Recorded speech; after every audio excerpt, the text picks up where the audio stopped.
నమస్తే, నేను మీ కుప్ప పద్మిని. ఇన్నాళ్ళు మీ సపోర్ట్‌ని నాకందిస్తూ, మీ ప్రేమని నాకందిస్తున్న ప్రతి ఒక్కరికి కృతజ్ఞతలు. ఇప్పుడు చూడబోతున్న ఈ వీడియో కూడా ఖచ్చితంగా మీకు ఉపయోగపడుతుంది.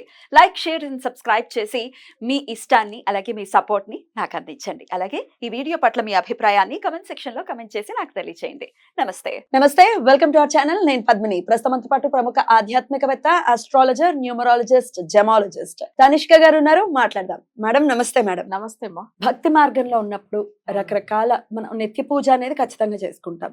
కానీ రకరకాల మంత్ర సాధనలు కూడా చేస్తూ ఉంటాం. అది చిన్నది అవ్వచ్చు, పెద్దది అవ్వచ్చు. విష్ణు సహస్రనామం ఉంది, చేస్తున్నాం రెగ్యులర్ గా. లలితా సహస్రనామం ఉంది, చేస్తున్నాము. లేకపోతే చిన్న మంత్రం అంటే మేము ఇట్లా యూట్యూబ్ లో చూసాము, చేసుకుంటున్నాము. ఒక్కొక్కళ్ళకి ఆ చిన్న మంత్రమే టక్కున పనిచేసేస్తుంది. మాకు ఇన్ని మెరాకిల్స్ అయ్యాయి, అన్ని మెరాకిల్స్ అయ్యాయి. కొంతమందికి ఎంత చేసిన లలిత చేస్తూనే ఉన్నామండి ఈ సంవత్సరం నుంచి, ఏమీ ఉపయోగం లేదు అని అంటారు. ఎక్కడ లోపం జరుగుతోంది? తప్పు చదువుతున్నారా? వాళ్ళ గ్రహస్థితి బాలేదా? అసలు మంత్రం ఫలించాలి అంటే, మనం ఏ మంత్రం అయినా అది చదివింది ఫలించాలంటే ఏం చేయాల్సి ఉంటుంది మేడం? యాక్చువల్ గా మంత్రం వచ్చి ఫస్ట్ మన చదువుకున్న ముందుగా అంటే దాని ఒక ఉపదేశం తీసుకుని స్టార్ట్ చేయాలి, గురుముఖతగా. అవును. అంటే ఒక గురువు ఉండాలి వాళ్ళకంటే. సో ఇప్పుడు ఆ ఉపదేశం అనేది ఎవరంటే, ఇప్పుడు నేను డైరెక్ట్ దేవుడి దగ్గర నాకు గురువు వచ్చి ఎవరంటే సుబ్రహ్మణ్య స్వామి. నాకు ఆయననే డైరెక్ట్ వచ్చి మంత్ర ఉపదేశం చేశారు. సో ఇది వచ్చి ఏమైతుందంటే మన దాని తర్వాత మంత్రం పాటిస్తే తప్పకుండా ఫలితం ఉంటుంది. సో అలానే ఎవరైనా వాళ్ళకి ఒకరు గురువు ఉంటారు. అంటే దేవుళ్ళే అందరికీ వచ్చి తెలియదు కదా, కొన్ని మందులకు ఇస్తారు తప్పకుండా. నాకు దేవుడు అమ్మవారు వచ్చి ఉపదేశం చేశారండి అందరూ చెప్తూ ఉంటారు, కొన్ని క్లయింట్స్ కూడా. అవును. కానీ ఏంటంటే కొంతమందిలో చూడండి, వాళ్ళు ఎంతదా మంత్రాలు చదివినా వాళ్ళకి ఫలితం ఉండదు. గురువు ఒక ఉపదేశం లేకపోతే అంత తొందరగా రిజల్ట్ రాదు, ఫలితం ఉండదు. సరే, అంటే ఇప్పుడు ఈ విష్ణు సహస్రనామం చదవడానికి కూడా గురు ఉపదేశం ఉంటే మంచిది.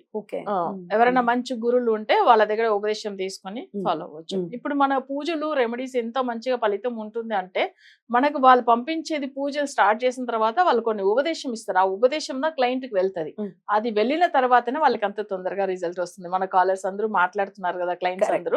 సో ఆ క్లయింట్స్ కూడా ఇవి అందుకే ఉపదేశం చేసుకున్న వెంటనే 12 hours లో కూడా బాగా అయ్యారని చెప్పారు. చూడండి, మీరే ఇస్తారా అవి వాళ్ళు పంపించగానే? సో అది ఫార్వర్డ్ చేసేసి ఇది ఇలా చేయాలని వాళ్ళకి ఉపదేశం చేస్తాం.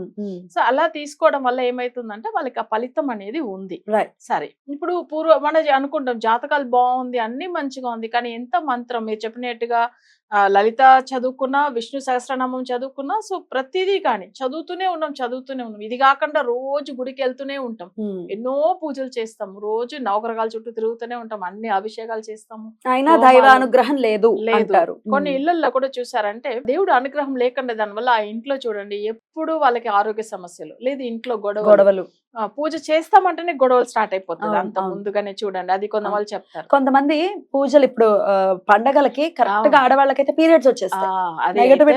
నిజం అయితే. ఎందుకంటే ఆ నెగిటివిటీ ఉన్నప్పుడు ఏమైతుందంటే వాళ్ళకి పూజలను చేయనివ్వదు, మంత్రాలు కూడా పాటించనివ్వదు.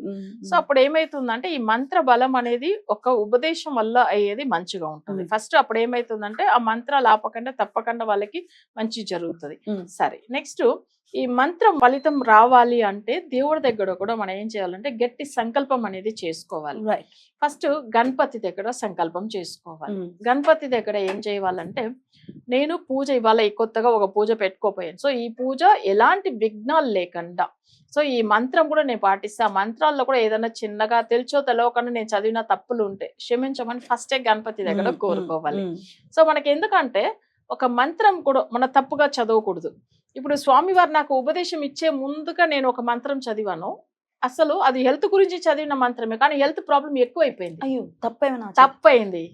సో అది మీరు చూడండి, అంటే ఎందుకంటే ఆ మంత్రం చదివే విధానం కరెక్ట్ ఉండాలి, అందులో ఉన్న మీనింగ్ కూడా కరెక్ట్ ఉండాలి, మన చదివే పదం కూడా అంత కరెక్ట్ ఉండాలి. అండ్ ఒత్తులు ఉంటాయి ఒక్కొక్కసారి, మంచిగా చేయాలి. ఎందుకంటే మీనింగ్ చేంజ్ అయిపోతుంది. సో అట్లా ఉంటుంది అనమాట. అంటే ఇదంతా నేను ఎందుకు ఈ మాట చెప్పినా, అదే గురువు ఉపదేశం వచ్చిన తర్వాత ఎక్కడైనా మిస్టేక్ ఉంటే దాన్ని అసలు అది మన గురువు తీసుకుపోతారు, సరి చేస్తాడు ఆయన అసలు నిజంగా.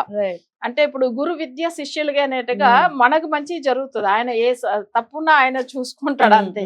సో అందుకని మనం గురు ఉపదేశం ఉండాలి ఒకటి. ఫస్ట్ పూజ మొదలు పెట్టేటప్పుడే గణపతి దగ్గర ఈ ఒక్కటి కోరుకోవాలి. తర్వాత మంత్రాలు ఫలితం అవ్వాలంటే ఒక చిన్న గాయత్రి ఉంటుంది మంత్రం ఫలించేదానికి అవి చదువుకోవాలి. మనం మంత్రాల కంటే అధిదేవత జనరల్ గా గాయత్రి దేవి. సో గాయత్రి దేవి అంటే చాలా పవర్ఫుల్. ఎప్పుడో ఎక్కువ బ్రాహ్మిన్స్ కూడా అమ్మవారినిదా మొక్కుతారు. సరే, అది కాకుండా మంత్రం ఓకేనా, ఒక మంత్రం ఉంటుంది. ఆ మంత్రం చదువుకుంటే మంత్రాలు ఒకవేళ ఫలితం అనేది తొందరగా వస్తుంది. మరి ఆ మంత్రం ఒకసారి మాకు చదివి వినిపిస్తారా? తప్పకుండా అమ్మా. ఓం మంత్ర రాజాయ విద్మకే మహామంత్రాయ ధీమకి తన్నో మంత్ర ప్రచోదయాత్. మొత్తం మంత్రమే. మంత్రమే. సో ఇలా మంత్రం ఫలించడానికి కూడా మళ్ళీ గాయత్రి ఉంది కాబట్టి ఒకవేళ ఫలించట్లేదు అనుకునే వాళ్ళు ఈ గాయత్రిని ఎన్నిసార్లు చేసుకోవాలి? అంటే ఇది వచ్చి మనం ఏంటంటే ఒక 1 or 2 times చదువుకొని అసలు తర్వాత ఆ మంత్రం అంటే అది కూడా ఏం తెలుసా, మనకు ఇంట్లో వచ్చి దేవుడు ముందు గణపతి ముందుగా కూడా కూర్చొని ఆ మంత్రం ఫలితం అవ్వాలని చెప్పి సో మనం అవి చదువుకోవాలన్నమాట. చదువుకున్న తర్వాత నెక్స్ట్ వాళ్ళు ఏ మంత్రం చదవాలనుకుంటున్నారో అది ఫాలో అప్పుడు మంచిగా అనిపిస్తుంది. యాజ్ ఏ అస్ట్రాలజర్ చెప్పండి, మన కుండ్లీలో ఏ హౌస్ మంత్ర ఫలించడానికి రిలేట్ అయి ఉంటుంది? ఓకే, యాక్చువల్ గా ఇది వచ్చి ఏంటంటే గురు తర్వాత కేతు, ఇది జాతక రీతిగా వాళ్ళకి బాగుంది అనుకోండి. అప్పుడు ఏమైతుందంటే ఆ మంత్రం అనేది తొందరగా ఫలితం వస్తుంది. సో ఇది వచ్చి వాళ్ళకి వాక్కు స్థానంలో ఉంటాను. రెండే స్థానం. తర్వాత ఏంటంటే వాక్కు స్థానాధిపతి మంచి పొజిషన్ లో ఉంటాను. సో వాళ్ళకి ఆ మంత్ర బలం అనేది తొందరగా వస్తుంది, పెరుగుతుంది. ఒకవేళ పాపగ్రహాలు ఉన్నాయి అనుకో, అవును, రెండో ఇంట్లో కుజుడు ఉన్నాడు లేకపోతే రెండో ఇంట్లో అప్పుడు ఎట్లా అండి? అంటే ఇట్లా మీరు చెప్పినట్టుగా ఒక ఇంత ముందుగా చాలా మంది జ్యోతిష్యం నేర్చుకున్న వాళ్ళు, మేడం నాకు ఫుల్ జ్యోతిష్యం వచ్చు కానీ ఎంత చెప్పినా ఫలితం రాలేదు, ప్లస్ నాకు వాక్కు శుద్ధి అనేది లేదు, ఏమన్నా చెప్తే అసలు జరగట్లేదు. కానీ అంత ప్రాపర్ గా అంటే నాలెడ్జ్ ఉంది. నేను ఒక్క విషయం చెప్పినా, మీరు చెప్పింది అన్ని కరెక్ట్. ఇప్పుడు నేను చెప్పగానే జాతకాలు మీరు అన్ని చెప్పేస్తున్నారు ముందుగానే, నాకు ముందుగా వాళ్ళే చెప్తున్నారు. సో ఇవన్నీ కరెక్టే, కానీ ఇది ఫలితం అవ్వాలి అంటే ఆ వాక్ స్థానం నెగిటివ్ అయిపోయింది మీది. సో మీరు ఏంటంటే ఓకే ఇది నేర్చుకున్నారు కానీ అది వచ్చి ఆ విద్య వేరే వాళ్ళకి యూజ్ అవ్వట్లేదు వాళ్ళ వల్ల. సో వాళ్ళకి ఆ వాక్ ఫలితం లేదు కాబట్టి ఏమైతుందంటే దాని వల్ల వాళ్ళకి అసలు ఆ ఫలితం పొందలేకుండా పోతున్నారు. మంత్రాలు కూడా ఫలితం లేదు. సో కానీ సబ్జెక్ట్ వైజ్ చూస్తే వాళ్ళు ఎంత మంచిగా చదువుకున్నారంటే అసలు అంత నాలెడ్జ్ ఉంది దాని గురించి. అంటే ఇది దీనికి సంబంధించి ఏంటంటే మీరు అనేట్టుగా మంత్ర బలం అనేది మంత్ర శక్తి వాళ్ళకి జాతక రీతిగా వాక్ స్థితిని పెట్టి వస్తుంది. మనకు సెకండ్ వస్తాం వాక్ స్థానం అనేది. అది గురు కేతులు జ్ఞానకారకుడు కదా కేతు. సో అది కాకుండా గురువు అనేటప్పుడు తప్పకుండా గురువు కూడా ఏంటంటే ఉపదేశం ఇచ్చేవాడు. అసలు గురువు అంటేనే జ్ఞానకారకుడు ఆయన కూడా. సో వీళ్ళిద్దరు బాగుంటే జాతకంలో తొందరగా అవి అసలు వాళ్ళకి మంత్రం అనేది ఫలిస్తుంది. సో అది కాకుండా సెకండ్ హౌస్, సెకండ్ హౌస్ ని ఖచ్చితంగా కన్సిడర్ చేస్తాను. I got my answer. Beautiful, చాలా బాగా చెప్పారు. ఒకవేళ మంత్రం మాకు ఫలించట్లేదు అంటే అస్ట్రాలజీ కూడా, మీరు అస్ట్రాలజర్ కాబట్టి ఆ పాయింట్ కూడా ఒకసారి ప్రేక్షకులకు తెలుస్తుంది అని అడగడం జరిగింది. చాలా బ్యూటిఫుల్ గా ఎక్స్ప్లెయిన్ చేశారు. ఒకవేళ మంత్రం ఫలించాలి అంటే మంత్ర గాయత్రిని పట్టుకుని తర్వాత మంత్రం చేసుకోండి అని చెప్తున్నారు కాబట్టి ఖచ్చితంగా చేసుకోండి.